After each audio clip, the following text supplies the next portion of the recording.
India ಒಕ್ಕೂಟದ ಕಪಟತನ, Muslim ಮತಗಳು ಬೇಕು ಆದರೆ ಮುಸ್ಲಿಂ ನಾಯಕತ್ವ ಬೇಡವೇ? ಇತ್ತೀಚೆಗೆ ದೆಹಲಿಯ ಕಾನ್ಸ್ಟಿಟ್ಯೂಷನ್ ಕ್ಲಬ್ನಲ್ಲಿ ನಡೆದ ಇಂಡಿಯಾ ಒಕ್ಕೂಟದ ಉನ್ನತ ಮಟ್ಟದ ಸಭೆಯ ಚಿತ್ರವೊಂದು ಸಾಮಾಜಿಕ ಜಾಲತಾಣಗಳಲ್ಲಿ ಭಾರೀ ಚರ್ಚೆಗೆ ಕಾರಣವಾಗಿದೆ. ಈ ಮೈತ್ರಿಕೂಟದ ಪ್ರಮುಖ ನಾಯಕರು ಒಟ್ಟಿಗೆ ಕುಳಿತಿರುವುದನ್ನು ಕಾಣಬಹುದು. ಆದರೆ ಇದರೊಂದಿಗೆ ಎದ್ದಿರುವ ಪ್ರಶ್ನೆಗಳು ಮೈತ್ರಿಕೂಟದ ಬೆನ್ನಿಗಂಟಿರುವ ಜಾತ್ಯತೀತತೆ ಎಂಬ ಮುಖವಾಡವನ್ನು ಕಳಚಿ ಹಾಕುವಂತಿದೆ.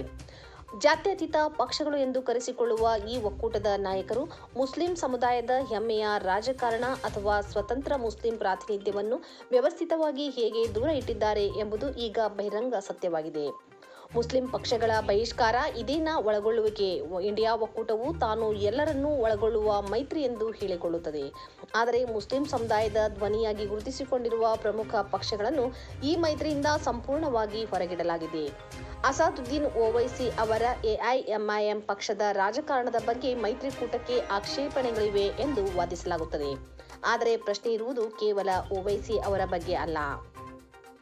Indian secular front, social democratic party of India ಮತ್ತು ವೆಲ್ಫೇರ್ ಪಾರ್ಟಿ ಆಫ್ ಇಂಡಿಯಾ, ಅಸ್ಸಾಂನಲ್ಲಿ ದೊಡ್ಡ ಮುಸ್ಲಿಂ ಜನಸಂಖ್ಯೆಯನ್ನು ಪ್ರತಿನಿಧಿಸುವ all India United democratic front, ಉತ್ತರ ಪ್ರದೇಶದ ಪೀಸ್ ಪಾರ್ಟಿ ಮತ್ತು ರಾಷ್ಟ್ರೀಯ ಉಲಮಾ ಕೌನ್ಸಿಲ್, ಉತ್ತರ ಭಾರತದಿಂದ ಪೂರ್ವ ಭಾರತದವರೆಗೆ ಕೋಟ್ಯಾಂತರ ಮುಸ್ಲಿಮರ ರಾಜಕೀಯ ಪ್ರಾತಿನಿಧ್ಯ ಮತ್ತು ಅವರ ಹಕ್ಕುಗಳಿಗಾಗಿ ಹೋರಾಡುವ ಈ ಯಾವುದೇ ಪ್ರಮುಖ ಮುಸ್ಲಿಮರ ಸ್ಥಾಪಿತ ಸೆಕ್ಯುಲರ್ ಪಕ್ಷಗಳಿಗೂ ಇಂಡಿಯಾ ಒಕ್ಕೂಟದಲ್ಲಿ ಜಾಗ ಸಿಕ್ಕಿಲ್ಲ.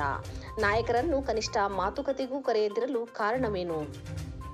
ಕಪಟ ಜಾತ್ಯತೀತ ಪಕ್ಷಗಳಿಗೆ ಮುಸ್ಲಿಮರ ಮತಗಳು ಬೇಕು, ಆದರೆ ಮುಸ್ಲಿಂ ಸಮುದಾಯ ತನಗಾಗಿ ಸ್ವತಂತ್ರ ನಾಯಕತ್ವ ಅಥವಾ ಹೆಮ್ಮೆಯ ರಾಜಕಾರಣವನ್ನು ಬೆಳೆಸಿಕೊಳ್ಳುವುದು ಅವರಿಗೆ ಇಷ್ಟವಿಲ್ಲ. ಮುಸ್ಲಿಂ ಸಮುದಾಯವು ಕೇವಲ ತಮಗೆ ಮತ ಹಾಕುವ ಮತ ಬ್ಯಾಂಕ್ ಆಗಿ ಉಳಿಯಬೇಕೇ ಹೊರತು ಅವರು ನಿರ್ಧಾರಗಳನ್ನು ತೆಗೆದುಕೊಳ್ಳುವ ಅಧಿಕಾರದ ಪೀಠದಲ್ಲಿ ಅಥವಾ ವೇದಿಕೆಗಳಲ್ಲಿ ಸಮಾನವಾಗಿ ಕುಳಿತುಕೊಳ್ಳಬಾರದು ಎಂಬ ದ್ವಂದ್ವ ನೀತಿ ಇಲ್ಲಿ ಸ್ಪಷ್ಟವಾಗಿ ಎದ್ದು ಕಾಣುತ್ತಿದೆ. ಇವರೆಲ್ಲರಿಗೆ ಮುಸ್ಲಿಂ ಸಮುದಾಯದ ಮತ ಬೇಕು ಅಷ್ಟೇ. ಪೋಸ್ಟರ್ಗಳು ಅಂಟಿಸಲು, ಜನ ಸೇರಿಸಲು, ಇವರ ನಾಯಕರ ಪರವಾಗಿ, ಪಕ್ಷದ ಪರವಾಗಿ ಜೈಕಾರ ಹಾಕಲು, ಕುರ್ಚಿ ಸ್ವಚ್ಛತೆ ಮಾಡಲು, ಜೋಡಿಸಲು ಮಾತ್ರ ಮುಸ್ಲಿಮರು ಬೇಕು.